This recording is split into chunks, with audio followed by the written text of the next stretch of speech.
Just like we did last week, where our guest Brian came on and talked about his Dogman encounters, and I consequently posted a link to the My Bigfoot Sighting episode he came on and did. I'm going to do the same thing tonight. Not only has tonight's guest had Dogman encounters, but he's had multiple Sasquatch encounters over the years as well. Because of all the Sasquatch-related experiences he's had, I invited him to come on to My Bigfoot Sighting and share those experiences, and luckily he agreed to do that.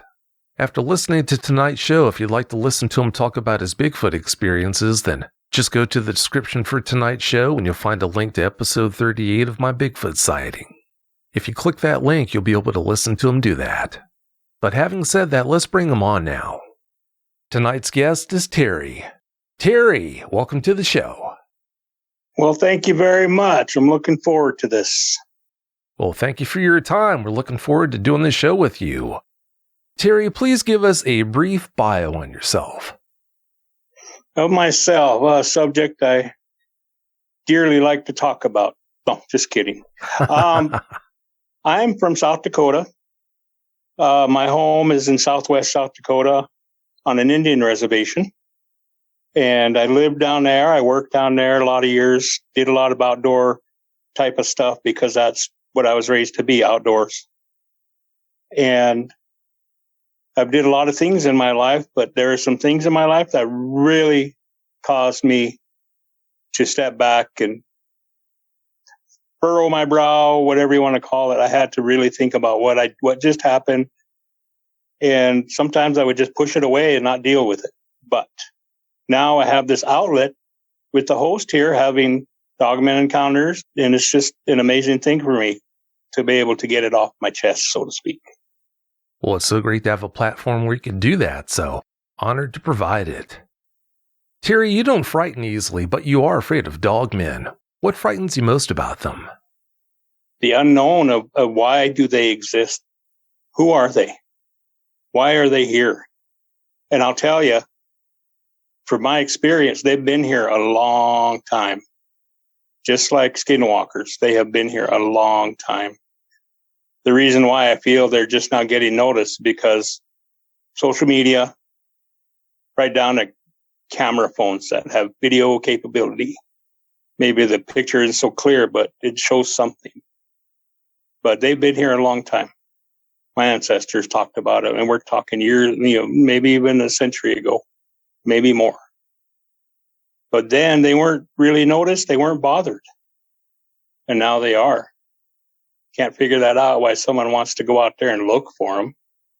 When you do that, you're placing yourself and your family in harm's way. I'm being serious about that point. You see a lot of shows on TV. Let's go search for a dogman.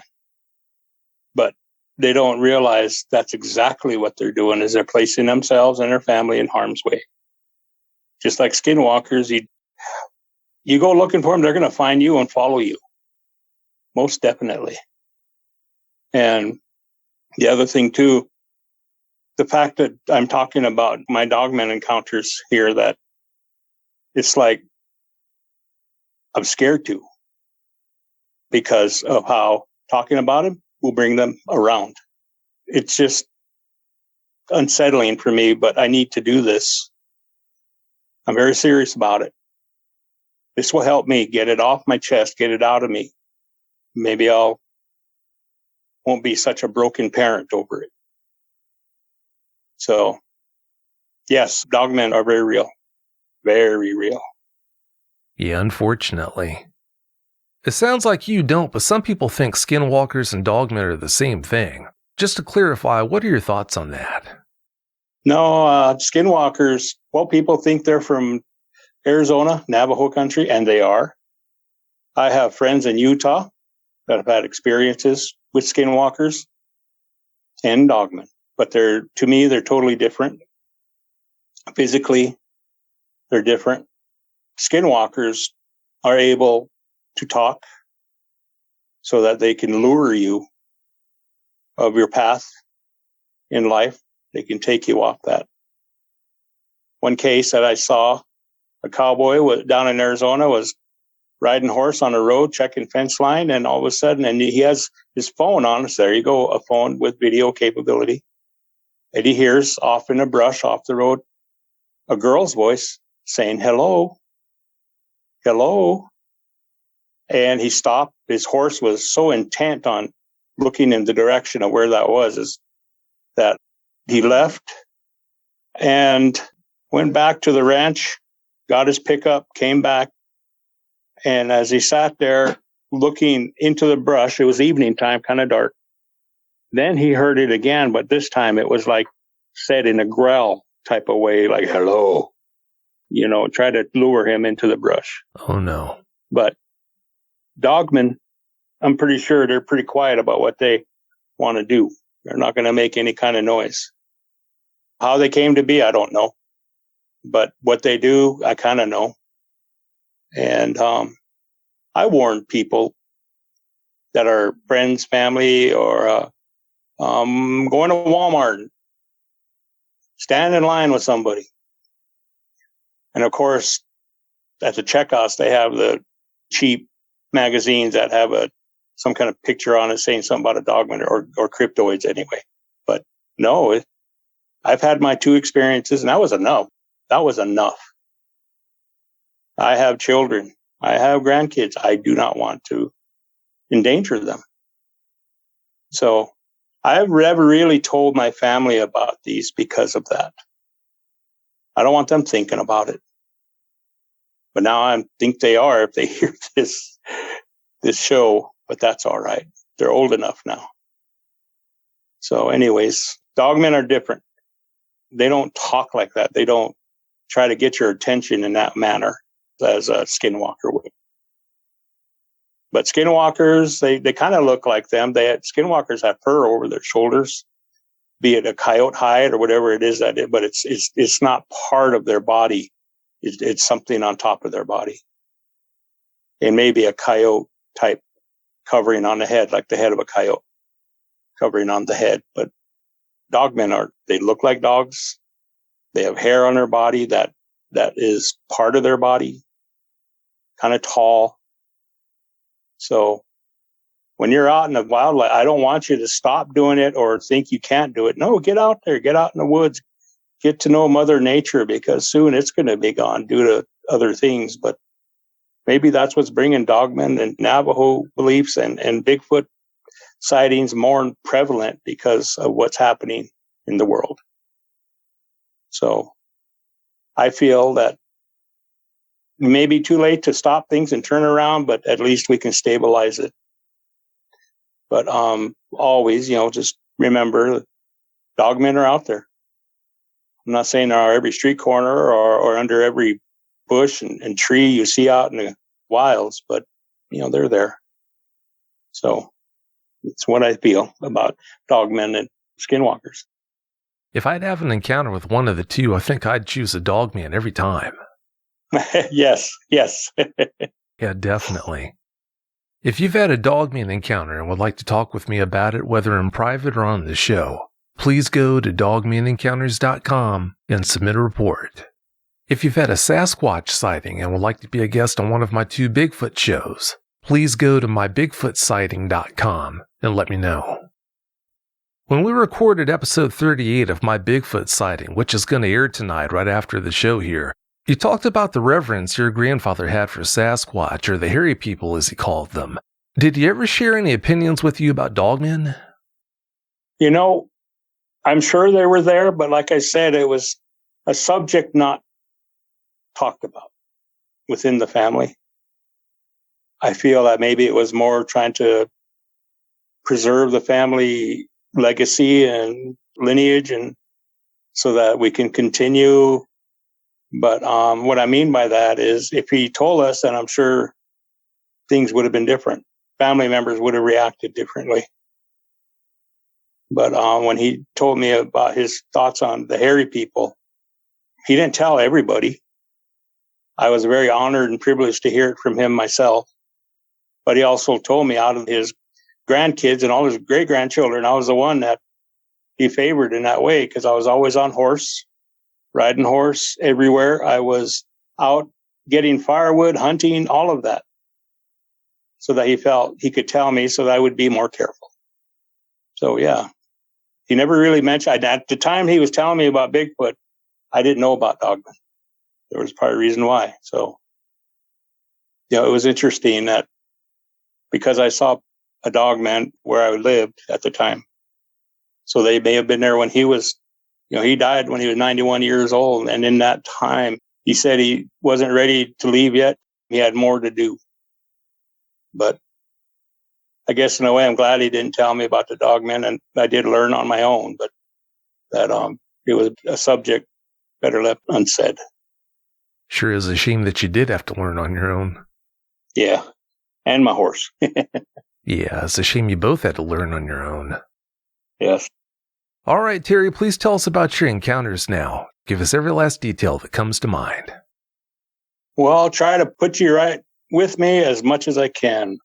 Like I said, the Dogman subject is such an anomaly of sorts that in my remembering these two encounters, they were enough. But I don't want to have another one. But I'm not going to stop going out into the woods. But the first one took place on the reservation. My grandfather had horses, and I would periodically take them out one at a time to get some country on them so they won't be so green broke. And he had a neighbor that was a rancher, and some of his cows were missing. So he asked me to saddle up and go find them. So I did. I saddled up and told my grandpa the direction I was going, and I took off. I had to cross a creek, a little river, little creek.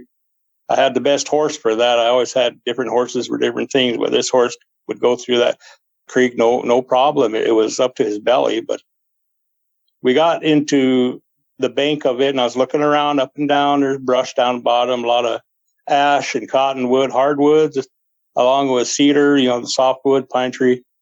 But I was getting ready to cross, and my horse stopped and looked off to the right, like he would sense things better than me.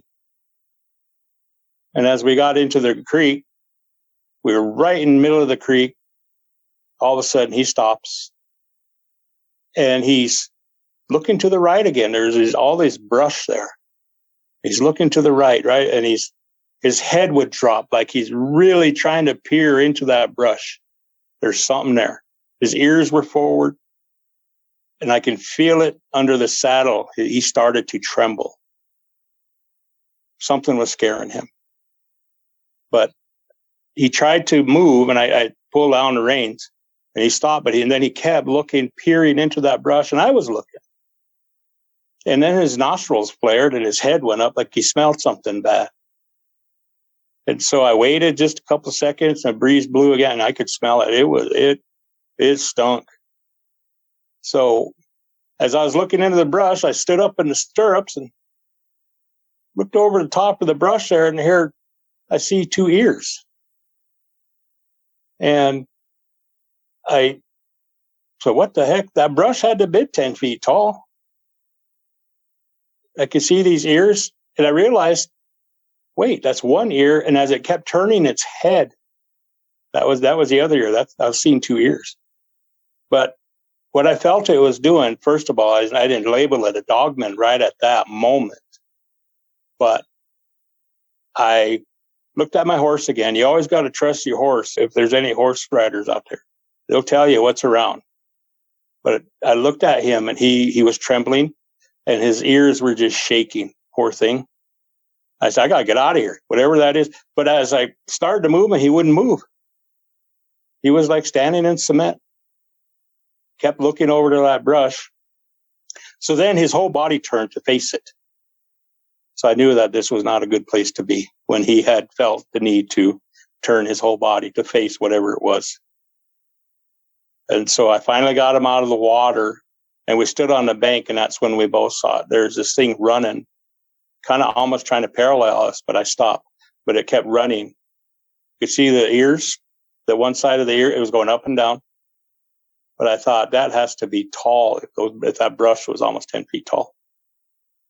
And the way I measure things is like a basketball goal. They're 10 feet from the ground. And it was moving. It was moving. My horse,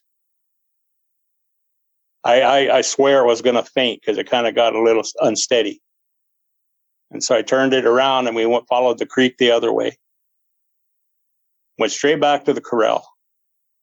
Put my horse in, rubbed it down, curry combed it a little bit, gave it some oats and a little bit of water. He didn't move from that spot for 2 days. He did not move. He stayed right in that spot of the corral. I went down a second day to see him. And he just stayed there. I gave him some water, gave him some hay, but whatever it was, and I'm sure it was a dogman now because of certain things, but how it affected my horse. He didn't move for 2 days. He just stood stock still in the corner of that corral. And finally, on the third day, he went out of the corral, but he got with the other horses right away. He wouldn't leave them. He stayed with them. Well, whatever this thing was, like I said, I'm sure it was a dogman, that it had an effect on my horse greatly, almost gravely. I thought he was going to die. So in my mind, though, as much as I was trying to see what I was trying to look at what I was seeing, I was more concerned about my horse, of how he was acting. He was a great horse and a good horse. So that was the encounter there that I had. I approached a couple older men in the community, but as soon as I mentioned dogmen, they politely excused themselves. So I've had a lot of, many different kinds of experiences down where I lived. But like I said, I didn't want to mention them to any of my family, for fear of something happening to them when I'm not around, or because I'm around, something going to happen to them. So I kept a lot of this inside me. So now, like I said, this is an outlet for this, therapeutic, so to speak. And maybe I can help somebody out there in this by saying, don't thinking you're brave and strong and go looking for these things, because you'll find them or they'll find you.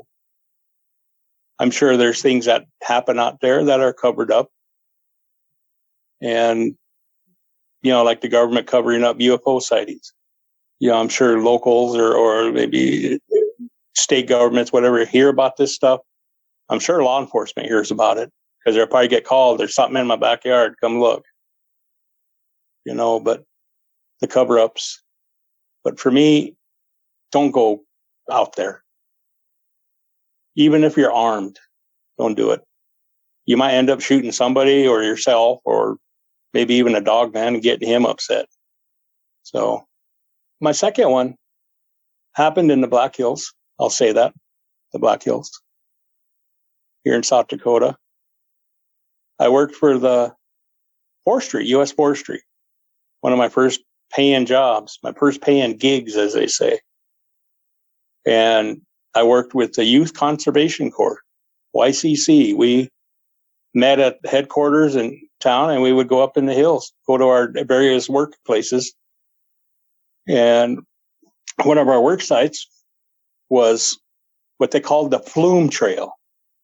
It was a trail from Hot Springs all the way up to Deadwood. If you're familiar with Deadwood, the gambling place. But it was the Flume Trail. And they had a bunch of Chinese immigrants make this trail. They cut into rock, granite rock, various conditions. They worked. But they would make tunnels here and there to go through, rather than have them go up or around. They just make a tunnel. But it wasn't a very big tunnel. You had to almost bend over to go through it, but you'll make it. But we came upon one tunnel, and normally we could almost see the other side with the light during the day. But this time we couldn't. It was all dark all the way through. So, of course, me being a young guy, and they asked me and two other girls to go check the tunnel out to make sure it's clean and clear. So at that time, once again, I was not aware of dogmen. I was aware of Bigfoot, but not dogmen. But as we got into the beginning, I turned my flashlight on, and one of the other coworkers had a flashlight. So we started to go through. We had helmets on, hard hats on. And as we walked through, there was water, of course, in some areas of the tunnel. But as we stepped into some of the water, probably 10 feet away, there was splashing. Something took some steps. Wasn't running. Just took some steps. So the girls got a little concerned. I said, no, I think it's a deer. But I didn't think so. I just said that to calm them, because what the steps sounded like was something heavy. Something big made those 3 steps. So as we took tentatively more steps into the tunnel, we realized it was a lot longer tunnel than what was said. But once again, 2 steps, big, heavy steps. And this time, one of the girls thought they heard like a growl, like a slight growl. And I was in lead, so I wanted to be big and strong and brave. But inside, I was, oh my God, I'm going to die. But we went closer, and this time the steps taken were towards us. And one of the girls took off back out the tunnel, told them there's something in there. And so one of the leaders came in, and the other girl took off back, and then me and the leader kept going. We had our strong flashlights, so we kept going. And finally, as we were getting ready to turn this little corner, because the tunnel wasn't straight, it was kind of like just a slight horseshoe shape. But he stops and almost stops breathing. And as I'm telling you guys this, I'm feeling it right now. My body's just shivering. He's almost stops breathing, points. And what we saw first were eyes, of course. The redness of these eyes, the red glow. And it was a huge hulking figure. At first we thought it was a wolf or something, because it was bent down, because the cave was small and it was huge. But I looked with my flashlight, and it was different. We should have been able to see every part of this thing with the flashlights, but we couldn't. We saw the eyes. He said he saw the shoulders and the neck, which he said had to have been 3 feet wide, maybe 4. But he said it looked like it had dog paws, but it was on its 2 feet, had tail. But as we were able to, I don't know what it was, but we started to get closer to it rather quickly. Maybe it was doing that to us. I don't know, but we lost our fear, or maybe we were just numb, but we tried to get closer to this thing, and it turned. And within 3 steps, it was out on the other end. So we thought, well, someone should be able to see it on that end, because some of the workers were going over the tunnel. But it ran out, and me and the boss stood there for a little bit, barely breathing. I mean, I was taking deep breaths. I couldn't breathe. Not because of the closeness of the tunnel, but whatever this was, it affected me that way. And my boss looked at me, and he told me we didn't see anything. There was nothing in here. So of course, okay. But later on, I knew that probably wasn't right. That was what you would call a cover-up. To report it would have been a big thing. To have it believed, even a bigger thing. You'd have to really do some talking, and I'm not ready to be called crazy or whatever like they do. I believe that's a big reason why a lot of people don't talk about them so much. That too, because of ridicule. So anyway, we got out the other side. Him and I walked out, but I looked around and there were wet tracks on the dry dirt.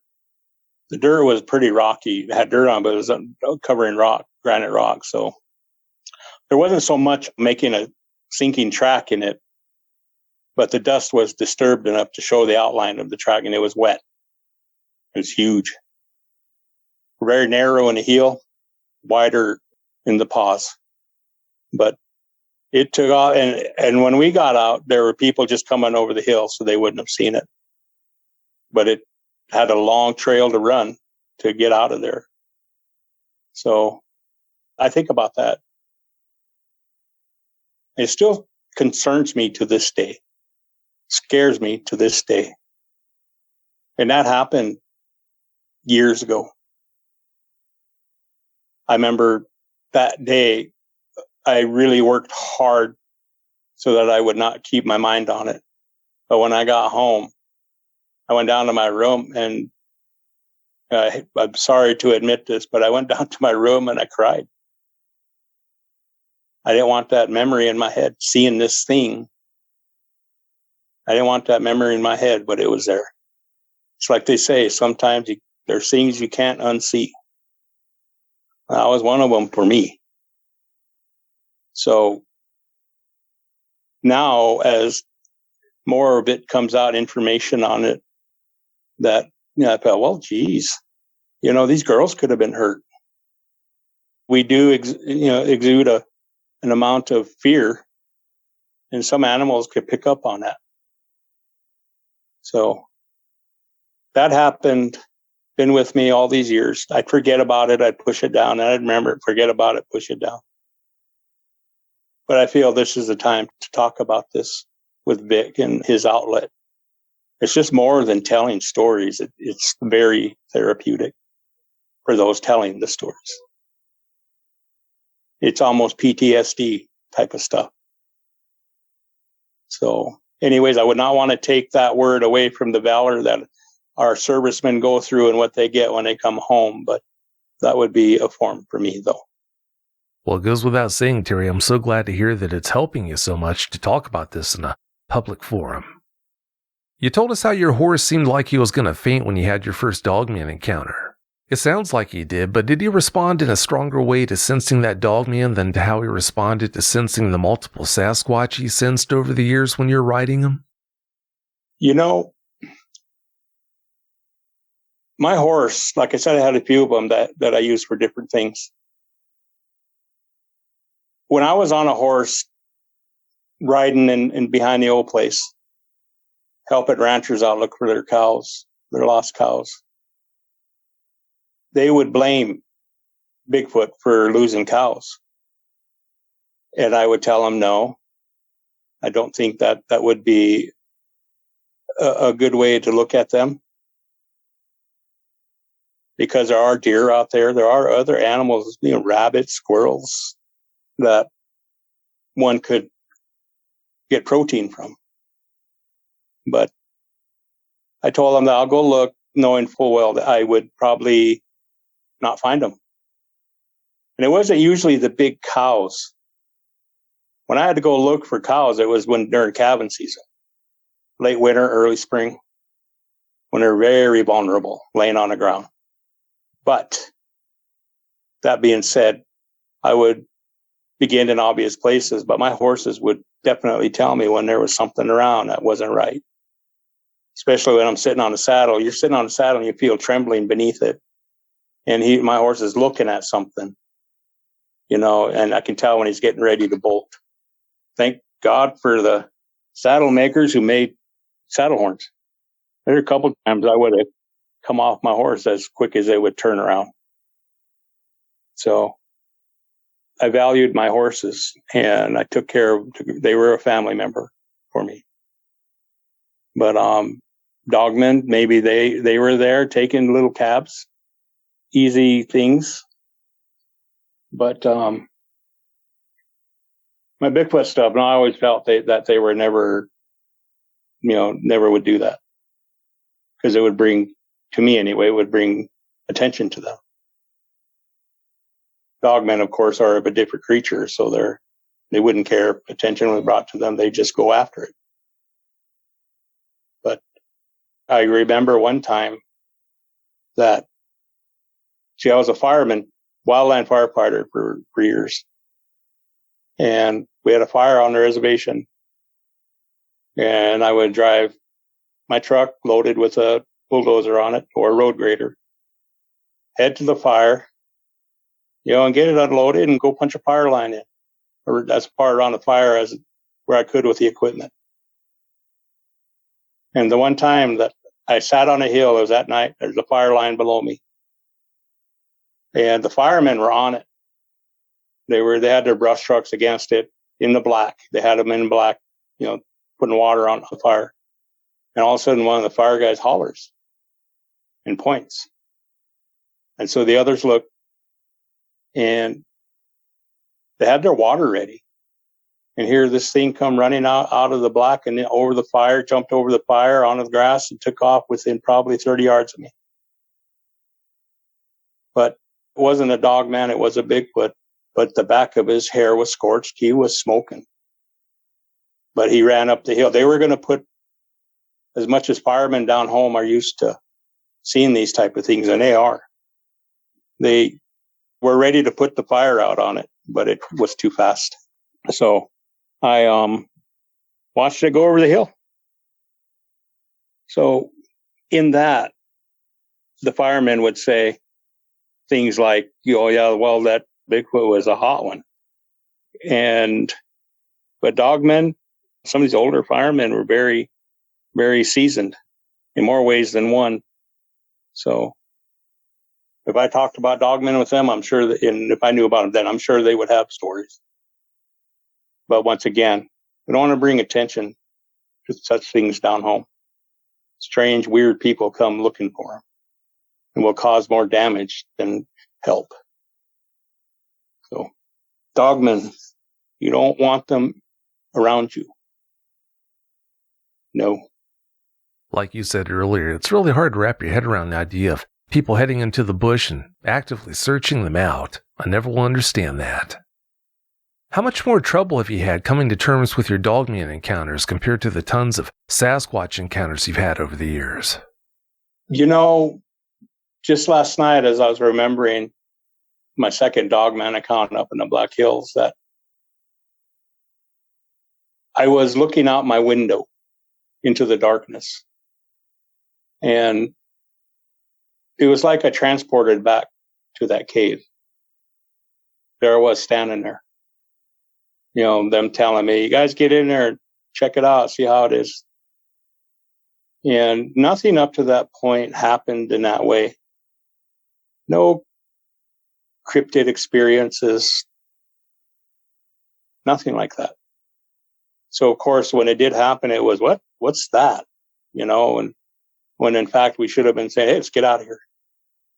But last night, as I could see myself standing in front of that cave again, I could see myself getting ready to bend down to go into the cave with my flashlight. I remember leaving my room after I pictured that in my mind, leaving my room and just looking outside somewhere else, get my mind off it. And I remember now why I forgot about it, because it really did scare me. And I want everybody out there to know I really don't scare easy. I couldn't. My dad, my grandpa, they raised me that way. Needed to have a calm, cool, collective thinker in the group when something goes south. But even to this day, it just, right now, starting to bug me. But once again, I'm very grateful to talk about it. Very grateful to Vic. We got to cherish this man for what he's doing. A lot of you out there probably had experiences you don't want to remember. I became a broken parent because of it. I mean, my kids, I love them dearly, my grandkids, but I know that I'm going to be better about this for them now too. My son understands. My daughter, it'll be better now.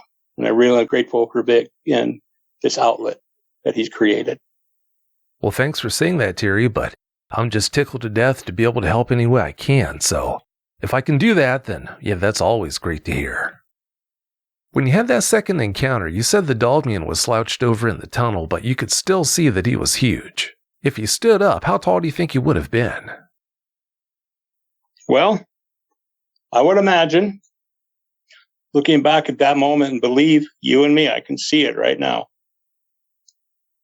Probably 6 to 7 feet in height. He blocked out everything in body mass. But if he stood up, I would say 6 to 7 feet. Because when the way I measure that now is I am 5'10", and top of his head, I guess, that I could see was probably level with, or a little lower than my forehead. But as it ran out, of course, then it stood up. But to me, it was 6 to 7 feet tall. But it didn't stand straight up. My boss said it didn't stand straight up. He was trying to forget it right after it happened. Like I said, he said, we didn't see anything. But I could tell he was standing there looking at the entrance from inside the cave, and he was picturing that thing. And for a while there, he took leave of his job for a little while. I couldn't. I needed the money. But he took leave for a little bit. Then he came back and never mentioned it at all. Yeah, it's bad enough to have an encounter with a dogman out in the open, out in the forest, but having an encounter with one in close quarters like that in a tunnel, that's horrible. Yes, very much so, yes. Did you ever smell any strange scents in that tunnel when you had that experience? Well, afterwards, one of the girls mentioned, she said, I knew there was something in here, I could smell it. And I don't know why I couldn't, or the other one, but the one girl said I could smell it. It was a very different smell. To her, it was, she mentioned something about death or something decomposing. But I couldn't smell it. Neither could the other one. But she did. They only eat dead things, I would imagine, so maybe. Yeah, I wouldn't imagine that they would smell all that good. You told us that your boss heard a soft growl. Did you ever hear anything? Once again, standing beside him, was looking more than listening. And there is a difference there. Sometimes your vision might deceive you, so you're going to listen. But in that moment, I was looking more than listening. So I'm sure that's probably why I missed what was heard. And I guess I can say now I approached my boss years later. I ran into him and, politely mentioned our encounter, and he immediately said, What are you talking about? So I quit there. I knew he wasn't going to want to bring it back up. Maybe I shouldn't even have tried. But like I said, I had moments in my life where it came back, that memory, and I pushed it away, and came back, pushed it away. So who knows? Now, he may never talk about it, or maybe he will. I don't know. Haven't seen him in a long time. Well, it sounds to me like up until that point, he just hadn't come to terms with it. I hope he does someday. Why do you think it left you and your coworkers the way it did instead of attacking you? I don't know. Maybe because there was 3 of us. They say there's strength in numbers. There's 3 of us and just one of it. And we were coming into his country. But still, that's what I would put it at. There was just 3 of us. And we had 3 flashlights. And probably something that's not used to light in that way. Yeah, that's why it took off. We just startled it, maybe. Because I could see, like they always say, Bigfoot hangs out in caves. Dogmen do. The only ones that don't are skinwalkers. They're out and about trying to get somebody. And that's my thoughts on that. That it probably just strengthened numbers at that moment, startled it, and it took off. Or I waited for a little bit until my boss got there, and he was bigger. And then took off. So, yeah. There's strength in numbers, but not when you encounter a dogman. I'm glad he left. You said the prints it left were narrow at the heel and wide in the paws. Do you think that the heel prints you saw could have been from its hocks making contact with the ground? I think so. I mean, I've had dogs as pets. And, I look at pictures now. People have they draw Dogmen or what they've seen, and it shows the paw. And then a long, whatever, I don't know how long it is from the paw to the midsection of the leg and then up to the hind quarter or whatever, but it was a dog track with a narrow part of it touching the ground, which is kind of,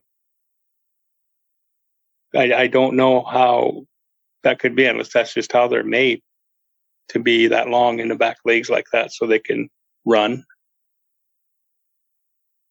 But it was just, to me, an amazing thing at one point, but also very, what is out here? Yeah, I'm sure that's an experience you're never going to forget. Understandably so. As anyone who listens to episode 38 of My Bigfoot Sighting will hear, you've had multiple Bigfoot encounters. You've had Dogman encounters too, though. With that in mind, how would you compare what it's like to encounter the two? Well, I believe that Bigfoot is curious. And in my sightings of Bigfoot, some were very fleeting, like almost a glance, and you see it and then it's gone. But others, like the Dogman encounter, the two I had, I definitely didn't feel safe. I didn't feel like what I'm looking at can't hurt me. Seeing Dogman is, once again, it stays with you. Bigfoot does, but to a certain extent, it moves on in memory. All my experience is not because I was a Bigfoot investigator. I didn't go out there looking for the things I've seen. They were already there and they were looking at me first. I didn't go out looking for Bigfoot.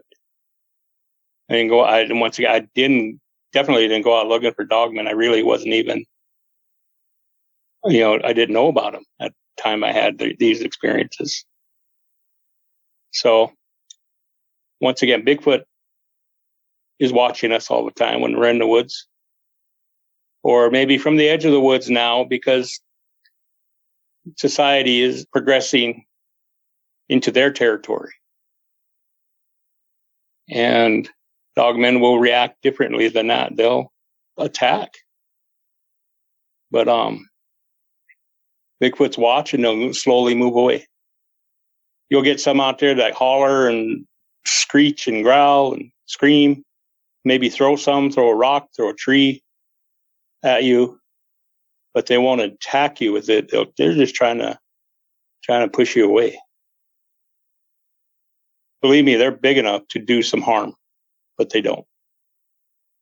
At least, I'm going to say this, my experiences with them. I'm sure out there other people have had different experiences or maybe even thought they were being attacked. But these are my experiences what I got from them, what I took from those moments. Well, yeah, if a Sasquatch is going to attack you, I don't think there's any way to mistake that. So I think you're right. I think a lot of people who thought they were attacked by a Sasquatch actually weren't. There's speculation about whether Dogmen are responsible for a lot of the missing 411 cases. What are your thoughts on that? I 100% believe that. Because I started listening to 411 episodes, and the way they describe how the disappearance happened, sometimes they would say, realistically, that shouldn't even have took place because it's not normal. However it happened, the person disappears. But I 100% believe that the difference between Bigfoot and Dogman taking somebody is you do hear sporadically of someone that goes missing and is actually seen being carried under the arm of a Sasquatch.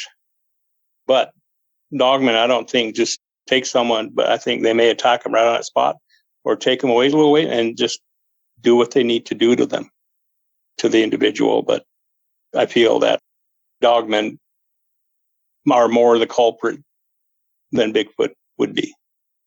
I can think of a lot of things that would be a lot more fun than going out at the hands of either a Sasquatch or especially a dogman. Yeah, not my idea of a good time. It's been said the Sasquatch are guardians of the woods, but do you think dogmen hold any special role? I feel that Bigfoot are the guardians of the woods. They're guardians of all the four-leggeds in the woods, from the smallest to the largest.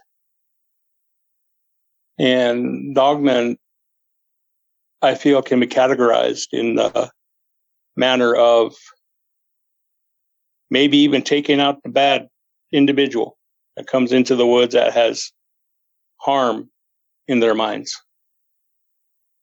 instead of recognizing what's around them.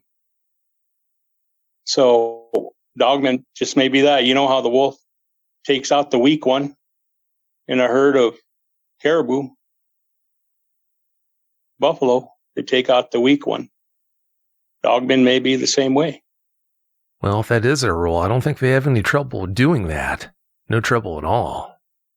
Well, it's about time for us to get out of here, Terry, but before we do you have any closing comments you'd like to share? Well, once again, you want to go find something like that, you're going to find it, or once again, it's going to find you. I'm not saying stay out of the woods. No, by all means, enjoy what's there for us and not abuse it. There are many things out there. They always talk about all the animals in the world that have not yet been discovered, but they are. But at the same time, I don't see any scientists going to look for dogmen.